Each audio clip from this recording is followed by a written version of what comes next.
Welcome to Talking Giants player profiles and projections. And today we have free agent edition from the Minnesota Vikings. Kyle Rudolph, 6'6", 265 pounds, 31 years old. Same birthday as my brother, by the way, November 9th. Contract details. Came over on some good money. 2 years, $12 million. So this year obviously is fully guaranteed, and then next year his cap hit would be 7.5. But then his dead cap would be 2.5. So you'd save 5 if they were to move on from him. It was already a complicated signing with Evan Engram and even Caden Smith, but him being injured makes it a little more complicated. But I said in our Camp Battles episode that if healthy, I want him as tight end 1, and we'll go into all the reasons why over Evan Engram. And I still stand by that. If he's healthy and ready to roll for week 1, I think he should get the majority of the reps. I don't think it means you completely bench Evan Engram. I think you work him evenly. But Kyle Rudolph does more well than Evan Engram is just a matchup nightmare. That doesn't become a nightmare for defenses too often. Yeah, for sure. Kyle Rudolph, it was kind of a surprise free agent signing. They restructured Levine Toilolo, and we're thinking, all right, we're good with tight end. We're going to roll with the 3 that we have. Maybe they add one late in the draft. Maybe they add a body here and there, but they kind of pursue Hunter Henry, and then they obviously don't get Hunter Henry, and they sign Kyle Rudolph. And Kyle Rudolph, he's in like this weird stage of his career where is he declining? Is he regressing? Is it just going down because he's not playing as much? Irv Smith was in Minnesota the last couple of years. So, basically, even though Rudolph's, getting up there in age a little bit, 75%, 81%, and 75% catch rate respectively the last 3 years. Has 4 seasons of 90-plus receptions in his career, so he has the pedigree. Averaged 12 yards per reception in 2020. That's 2 yards better than Evan Engram. Largely, sometimes it could be scheme-driven, but still 2 yards better than Evan Engram yards per reception last year. 1 drop in the last 3 seasons. That's not scheme-driven. 1 drop in the last 3 seasons when our tight end won last year. Certainly had that drop problem. And 5.9 yards after the catch per reception in 2020. Definitely the most complete tight end on the roster that we have right now in terms of a guy who can block and a guy who can also run some routes as well. Yeah, we'll go through all of it, but now the worry is that if he is in the decline, this past season he only had 28 catches, 334 yards, and 1 touchdown in 12 games. He missed the last 4 games. But in previous seasons, it's not like he's getting his touchdowns based off of athleticism. 6 touchdowns, 4 touchdowns, 8 touchdowns, 7 touchdowns, 5 touchdowns. He has a ton of touchdowns in his career, where Evan Engram, even in Kyle Rudolph's bad year, they both had 1 touchdown, and Engram played 4 more games. 3, 6. So Rudolph, as a receiving threat in the open field, isn't going to be too much. He's going to run his routes and know where to sit in zones, but he's not going to be the vertical threat that Evan Engram is. But in the red zone, he's a better receiving threat in the red zone because he truly is. You look at his touchdowns, it looks like he's getting just a ball thrown into the post in basketball wise. Kenny Galladay's contested catches look good. Kyle Rudolph just looked like he's bullying like little children. Yeah, and I think that's partially the main reason why he's brought in. Along with being an option in the intermediate part of the field, which, I guess we can get to that next, but the Giants just did not have a tight end who could run routes in the intermediate part of the field, where Evan Engram just could not do it. But he continuously outperformed league average inside the red zone, most notably inside the 5-yard line, year after year. Catch rate is always above average, and success rate is always above average as well for Kyle Rudolph inside the red zone. 14 targets inside the 20 in 2018, 10 targets inside the 20 in 2019, and only 5 targets inside the 20 last year. So hopefully, we can get those targets up. Giants red zone offense was one of the worst in the league, and Giants offense just in general, doesn't matter where they were. A lot of people like to talk about this. Has been a talking point throughout camp.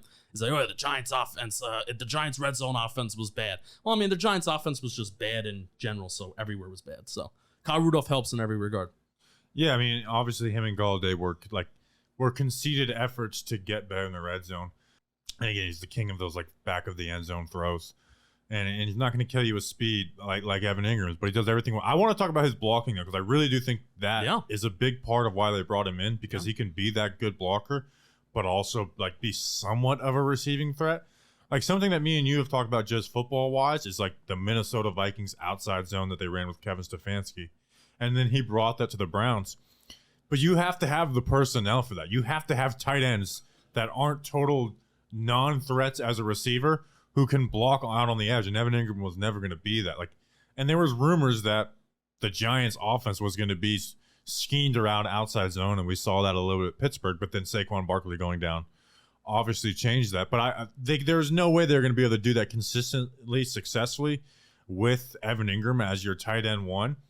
But you give Rudolph and even Caden Smith like reps together.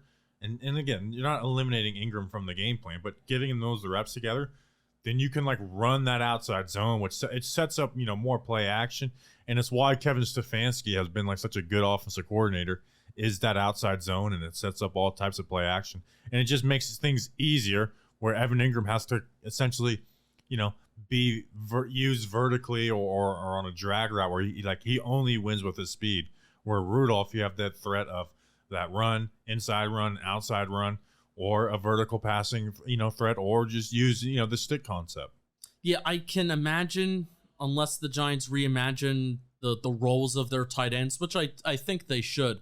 But if the Giants basically kind of go with the same approach as last year with their tight ends, and basically Kyle Rudolph is the new Caden Smith, which I certainly hope is not the plan, because Kyle Rudolph, we like Caden Smith, but Kyle Rudolph certainly just has much more of a better pedigree and is a little bit more well-versed than Caden Smith is. But if the plan is to use Kyle Rudolph and him replace Caden Smith, then blocking is going to be the large majority of his responsibilities. And, Caden Smith got 45% of snaps, and you said he missed the game, right? Yeah, he missed the game because of COVID. So it's not that Caden Smith just never got his opportunities. He was on the field. It's just that he never really consistently got his pass, running routes opportunities in those and being involved in the passing game.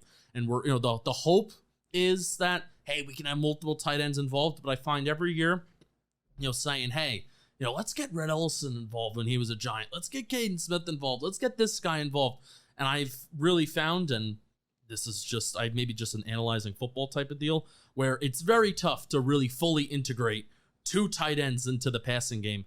And I hope the Giants have some sort of plan to do that for Rudolph. But I'm willing to, if I were a betting man, I'm willing to put more money that Rudolph is going to be more of a blocker more than anything, it's a pretty expensive blocking tight end. Yeah, he's a blocking tight end, but he gives you the actual threat of of being more than just like, he has a much higher pedigree as a receiver than Rhett Ellison. Yeah.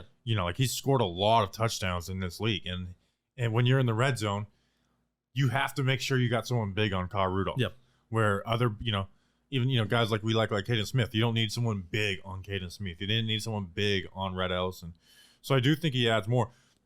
I know we did this in the Camp Battles episode. Where do you see his and Ingram's reps going? Because if you look at what Minnesota did, it was a pretty even split with him and Irv Smith, around like 65%.